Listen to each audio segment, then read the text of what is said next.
અમદાવાદમાં આરોપી ભુવા નવલસિંહની સારવાર દરમિયાન મૃત્યુ થયું છે। મર્ડરના આરોપી ભુવા નવલસિંહનું સારવાર દરમિયાન મોત થયું છે। આરોપીએ 12 મર્ડર કર્યાની કબૂલાત કરી હતી। ભુવાએ પોતાના પરિવારમાંથી પણ 3 મર્ડર કર્યા હતા। સુરેન્દ્રનગરમાં 3, રાજકોટમાં 1, અંજારમાં 1 અને વાંકાનેરમાં 1 મર્ડર કર્યું હતું।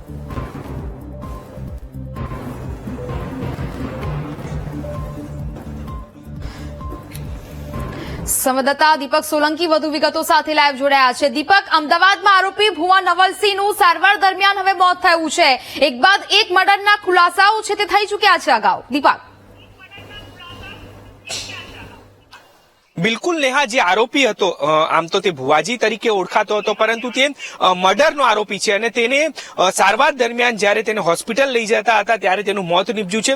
વહેલી સવારે તેની જે તબિયત છે તે કસ્ટડીની અંદર લથડી હતી અને પોલીસ જે છે તે સારવાર માટે સિવિલ હોસ્પિટલ લઈ ગઈ અને ત્યાં તેનું સારવાર દરમિયાન મોત નીપજ્યું। સૌથી મહત્વની બાબત છે કે આ પહેલો કિસ્સો એવો હશે કે જેમાં આરોપી દ્વારા એક નવી જ મોડસ ઓપરેન્ડી વાપરવામાં આવી અને લોકોના મર્ડર જે તે કરતો હતો તે સોડિયમ નાઇટ્રેટ કે જે કલરની અંદર આ પદાર્થ વાપરવામાં આવતો હતો તે આપી અને તે મર્ડર કરતો હતો। પાણીની સાથે કે અન્ય રીતે નેચરલ ડેથ થાય તે પ્રકારે તે આ પદાર્થ આપતો હતો અને તે દ્વારા તે હત્યા કરતો હતો। લગભગ વાત કરવામાં આવે તો 12 જેટલી હત્યાની કબૂલાત કરી હતી। સુરેન્દ્રનગરની અંદર 3, રાજકોટની અંદર 3, મોરબી જે વાત કરવામાં આવે સહિત તેના પરિવારના જે લોકો છે તેમની પણ હત્યા કરી હતી અને આ તમામ બાબતોને લઈને પોલીસ જ્યારે પૂછપરછ કરી રહી હતી કસ્ટડીની અંદર આરોપી હતો નવલસિંહ અને તે દરમિયાન તેની તબિયત લથડી અને સારવાર દરમિયાન તેને હોસ્પિટલ લાવવામાં આવ્યો જ્યાં તેનું મોત નીપજ્યું છે। સમગ્ર મામલે સૌથી મહત્વની બાબત એ છે કે જે આરોપી છે કે તેના દ્વારા કબૂલાત 12 હત્યાની કરવામાં આવી છે અને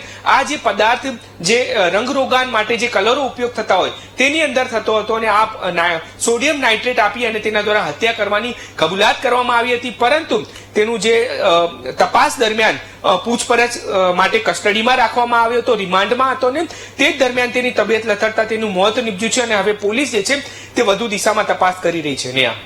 બિલકુલ દીપક, વિગતો સાથે જોડાયા તે બદલ આપનો આભાર।